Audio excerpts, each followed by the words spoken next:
El olor era insoportable. Pensé que era comida podrida, pero cuando miré bien, descubrí huesos humanos. Allí, bajo la cocina de Denis Kasungu, encontré su cementerio secreto. Con esta frase, el propietario de una vivienda en el suburbio de Busanza, en Kigali, describió el instante en que la rutina se convirtió en pesadilla.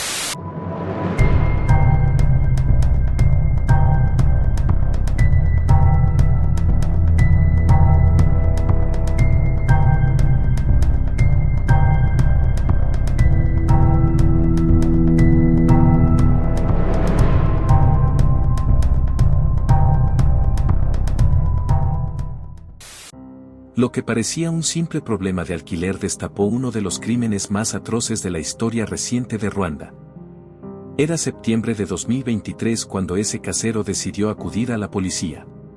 Su inquilino, Denis Kasungu, llevaba meses sin pagar renta y se negaba a abrir la casa. Algo no cuadraba, las ventanas siempre cerradas, la puerta asegurada con candado y un silencio extraño en un vecindario donde todos se conocían. Los agentes accedieron a entrar. Nadie estaba preparado para lo que iban a encontrar.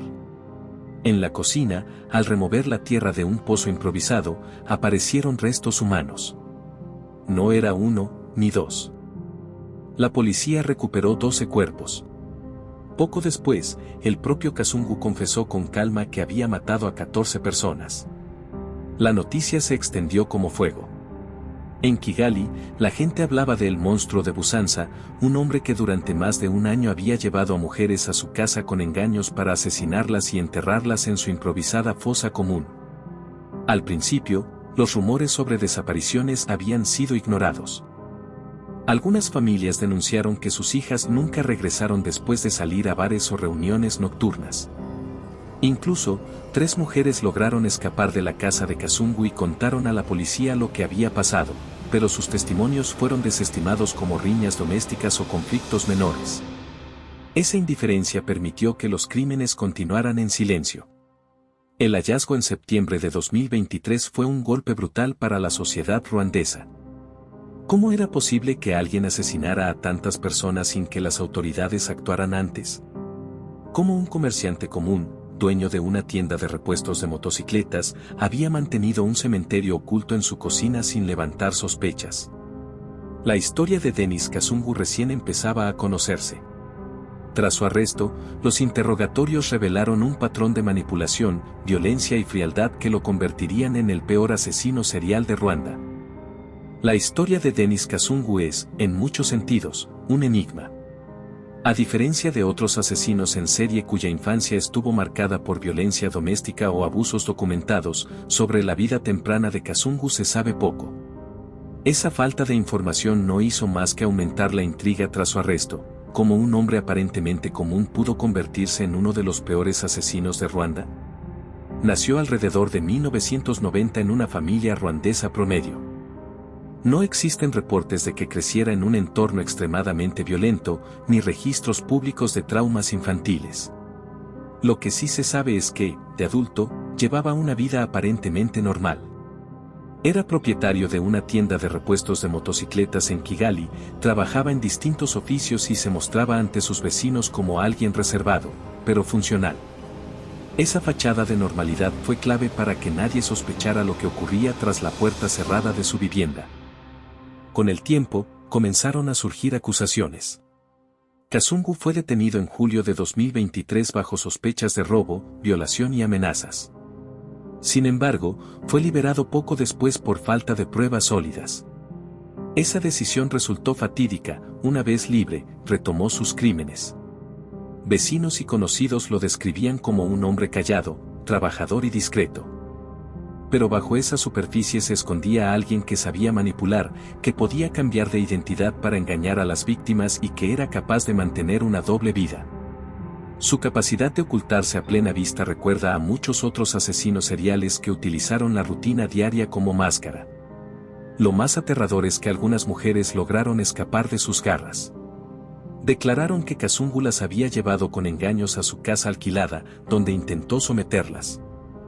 Fueron a la policía, pero sus testimonios no fueron tomados en serio. Aquellas denuncias fueron vistas como conflictos menores, discusiones de pareja o riñas con trabajadoras sexuales. Nadie imaginó que estaban frente a un depredador. Para entonces, Kazungu ya había encontrado un método de caza, rondaba bares nocturnos, se acercaba a mujeres vulnerables y las convencía de acompañarlo. Una vez dentro de su casa, las agredía y, si no lograba mantener el control, las asesinaba. Su frialdad era tal que se tomó el tiempo de cavar un pozo en la cocina de la vivienda alquilada, un espacio destinado exclusivamente para ocultar cuerpos. La biografía de Kazungu revela un patrón peligroso, no era un hombre marginado ni un criminal visible para todos. Era un camaleón social, capaz de sostener un negocio y, al mismo tiempo, cometer atrocidades detrás de cuatro paredes. Su vida estaba construida sobre la impunidad que le otorgaban la indiferencia social y los fallos institucionales. Cuando fue arrestado en septiembre de 2023, confesó con calma que había matado a 14 personas entre abril de 2022 y el día de su captura. Esa tranquilidad, unida a la ausencia de remordimiento, mostró un carácter psicopático, calculador, frío y totalmente desconectado del dolor que causaba. En apariencia, Denis Kazungu era un comerciante más del distrito de Kikukiro. Pero su verdadera identidad era la de un asesino serial que se movía sin ser visto, protegido por la rutina y el silencio. Y esa combinación, un hombre corriente con un mundo interior monstruoso, fue la que lo convirtió en una amenaza tan difícil de detectar.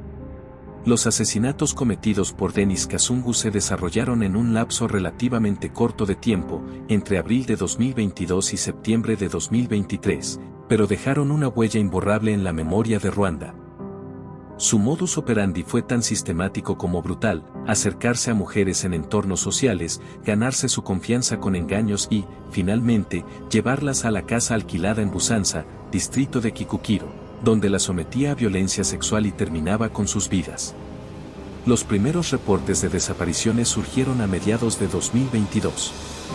Varias familias acudieron a la policía para denunciar que hijas, hermanas o amigas habían salido por la noche a bares y no regresaron. Algunas de ellas eran trabajadoras sexuales, otras, jóvenes que simplemente habían salido a divertirse. La mayoría de los casos fueron desestimados inicialmente, bajo la sospecha de que las mujeres habían viajado, se habían marchado con algún conocido o estaban involucradas en disputas personales. Ese desdén institucional se convertiría en uno de los puntos más criticados después del arresto de Kazungu. Según su propia confesión, atraía a las víctimas con promesas de compañía, bebida o refugio temporal. Les ofrecía seguridad en una ciudad donde la noche podía ser peligrosa para una mujer sola. Una vez que cruzaban la puerta de la vivienda, la historia siempre terminaba de la misma manera: agresión, sometimiento, asesinato y ocultamiento del cuerpo. El lugar donde cometía los crímenes era una casa alquilada con aspecto común, pero en su interior escondía el horror. En la cocina había cavado un pozo improvisado, un agujero en el suelo que usaba como fosa clandestina. Allí depositaba los cuerpos de las víctimas, confiado en que el secreto quedaría enterrado junto con ellas.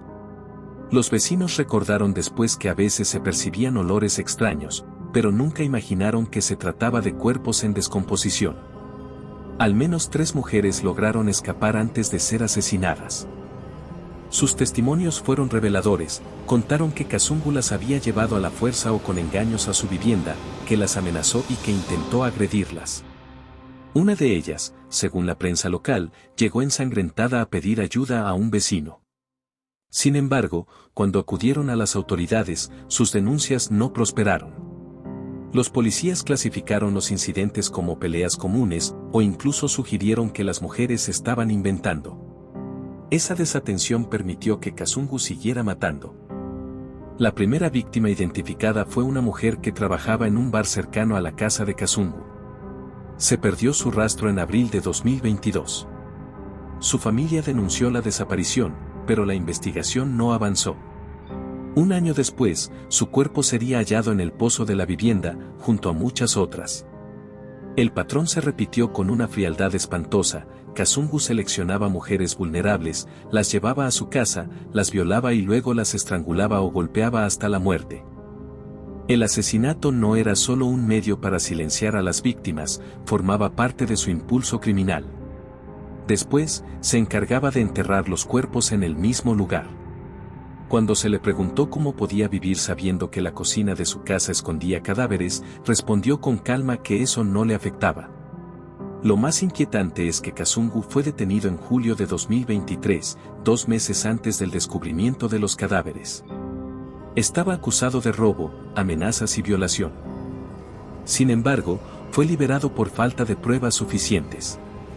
Aquella decisión permitió que regresara a su casa y continuara con su rutina.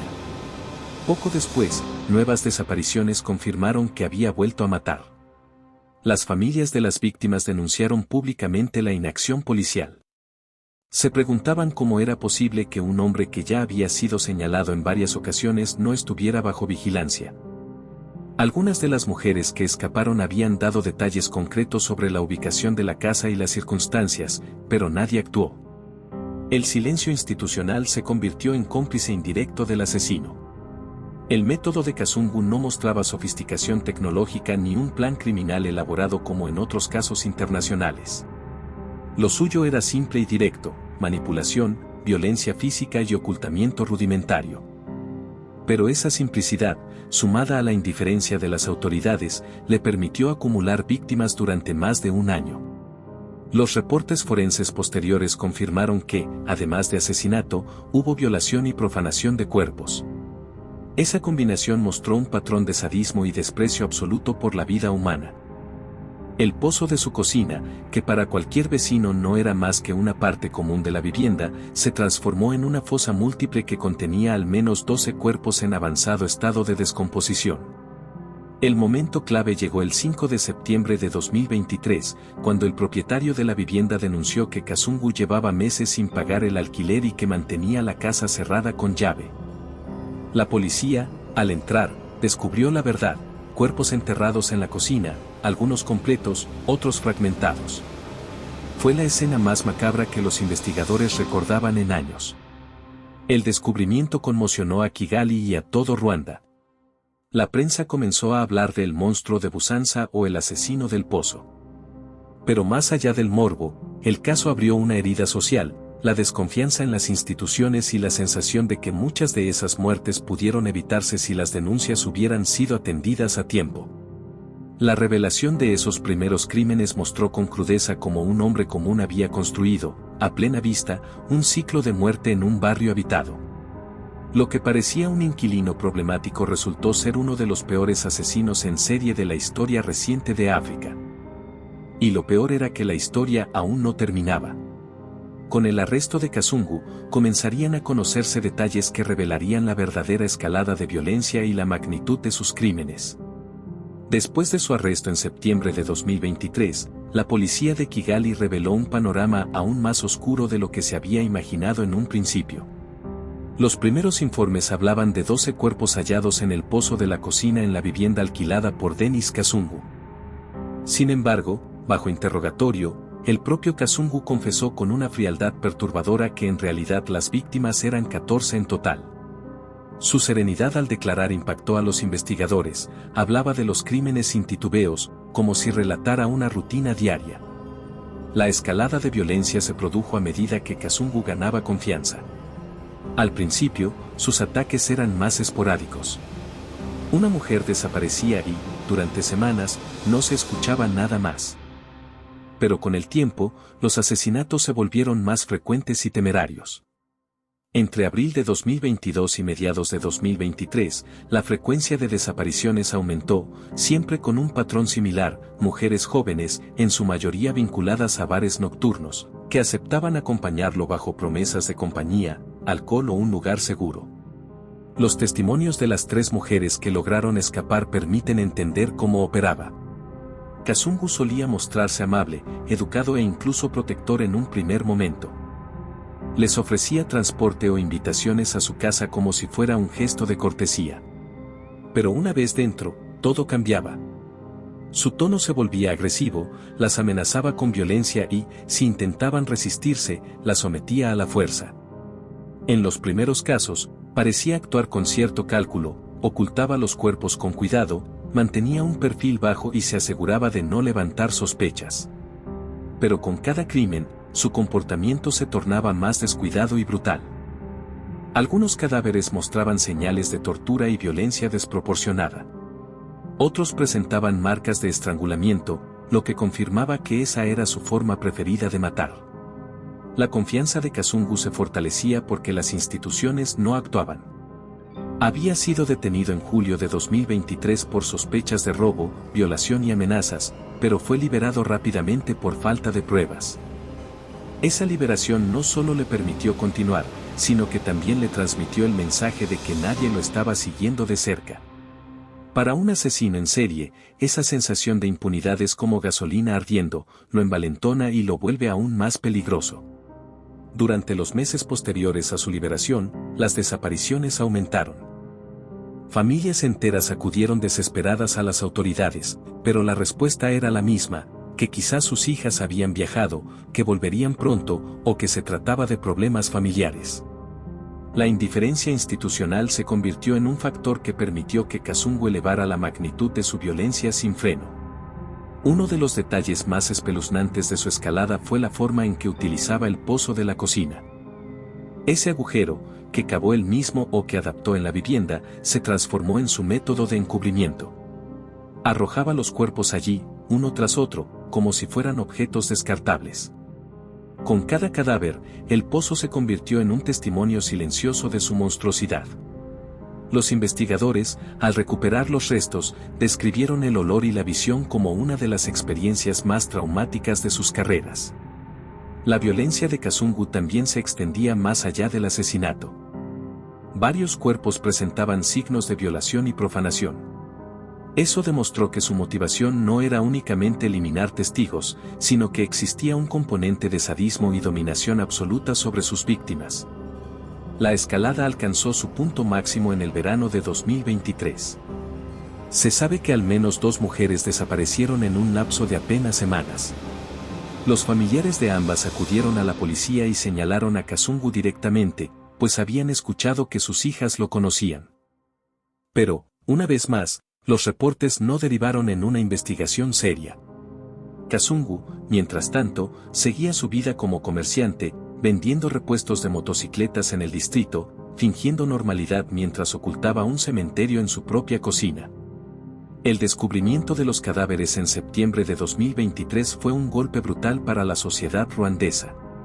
Los medios lo llamaron el monstruo de Busanza. Vecinos y activistas comenzaron a denunciar no solo los crímenes, sino también el fracaso de las instituciones que no actuaron cuando todavía había tiempo de salvar vidas. Cada crimen de Kazungu fue un paso más en su descenso hacia la barbarie. Lo que empezó como ataques esporádicos terminó en una cadena de asesinatos sistemáticos, cometidos con una violencia cada vez más despiadada. Su escalada de brutalidad reveló que no se trataba de un hombre que perdió el control una sola vez, sino de un asesino serial en toda regla, que perfeccionaba sus métodos y se volvía más osado con cada víctima. La magnitud del horror se conocería solo después de su captura. Pero mientras la sociedad trataba de procesar el espanto, la indignación crecía. ¿Cuántas muertes pudieron evitarse si alguien hubiera escuchado a las mujeres que escaparon y denunciaron? La historia de Kazungu no solo es la de un asesino en serie, sino también la de un sistema que le permitió escalar su violencia sin freno hasta convertirse en uno de los casos más estremecedores de África. El arresto de Denis Kazungu en septiembre de 2023 fue apenas el inicio de una tormenta social y mediática en Ruanda. El descubrimiento de al menos 12 cuerpos en su vivienda y la confesión de que en realidad eran 14 las víctimas, sacudió la confianza de la población en las instituciones encargadas de la seguridad y la justicia. Lo que parecía un caso aislado de violencia se transformó en un escándalo nacional que expuso negligencias, indiferencia y errores que costaron vidas. Desde el primer momento, las familias de las víctimas alzaron la voz. Muchas de ellas habían denunciado la desaparición de sus hijas meses antes, incluso señalando directamente a Kazungu como el último hombre con el que fueron vistas. Algunas mujeres que escaparon de su casa llegaron a presentar quejas formales, describiendo con detalle cómo habían sido atacadas y amenazadas. Sin embargo, la policía clasificó esas denuncias como simples disputas entre parejas o conflictos con trabajadoras sexuales. Esa desestimación resultó mortal. Si se hubieran investigado en serio, varias muertes se podrían haber evitado. La indignación se propagó rápidamente en Kigali y en todo el país. Los titulares de la prensa local hablaban de fallos institucionales imperdonables y las redes sociales se inundaron de mensajes de rabia. La pregunta se repetía en cada foro, en cada conversación: ¿cómo pudo un asesino en serie operar durante más de un año en plena capital sin ser detenido, a pesar de las advertencias? El caso reveló un problema estructural: la tendencia de algunas autoridades a minimizar las denuncias presentadas por mujeres, sobre todo si se trataba de trabajadoras de bares o personas en situaciones vulnerables. El estigma social jugó un papel clave: al no considerar las víctimas creíbles, sus voces fueron ignoradas. Ese sesgo permitió que Kasungu siguiera cazando sin obstáculos. La presión social obligó al Ministerio de Seguridad Interna a pronunciarse. Se anunció la apertura de investigaciones internas para determinar por qué las denuncias contra Kasungu no fueron tomadas en serio. Algunos oficiales locales fueron suspendidos mientras se evaluaba su responsabilidad en la cadena de fallos. Sin embargo, para muchas familias, esas medidas llegaron demasiado tarde. Los errores también incluyeron el manejo judicial. En julio de 2023, apenas 2 meses antes de su arresto definitivo, Kasungu fue detenido bajo sospecha de robo, violación y amenazas. En lugar de mantenerlo bajo custodia mientras se investigaban los cargos, fue liberado por falta de pruebas contundentes. Esa decisión judicial fue duramente criticada: no solo permitió que siguiera libre, sino que fortaleció su sensación de impunidad. Tras recuperar la libertad, volvió a matar. En los barrios de Kigali, la población comenzó a organizar vigilias y protestas. En Busanza, donde Kasungu tenía su vivienda, los vecinos se reunieron frente a la casa convertida en escena del crimen, encendieron velas y colocaron carteles con mensajes como "Nunca más" y "Las vidas de las mujeres importan". El lugar se transformó en un símbolo de dolor y resistencia. La prensa internacional también se hizo eco. Medios de África, Europa y Estados Unidos publicaron reportajes sobre el caso, destacando tanto la brutalidad de Kasungu como la responsabilidad compartida de un sistema que no reaccionó a tiempo. El nombre del asesino se volvió sinónimo de negligencia institucional. Bajo tanta presión, el gobierno ruandés anunció reformas inmediatas en los protocolos de atención a víctimas. Se prometió que toda denuncia de desaparición sería tratada con seriedad desde el primer momento, sin importar la condición social o laboral de la persona desaparecida. También se reforzaron las unidades de investigación de crímenes sexuales y de género, con capacitaciones específicas para evitar prejuicios en el tratamiento de los casos. A pesar de estas medidas, la herida en la confianza pública seguía abierta. Las familias de las víctimas exigían justicia ejemplar para Kasungu y responsabilidades claras para los oficiales que desestimaron las denuncias. Algunos llegaron a pedir compensaciones económicas por la negligencia del Estado. La presión internacional también influyó.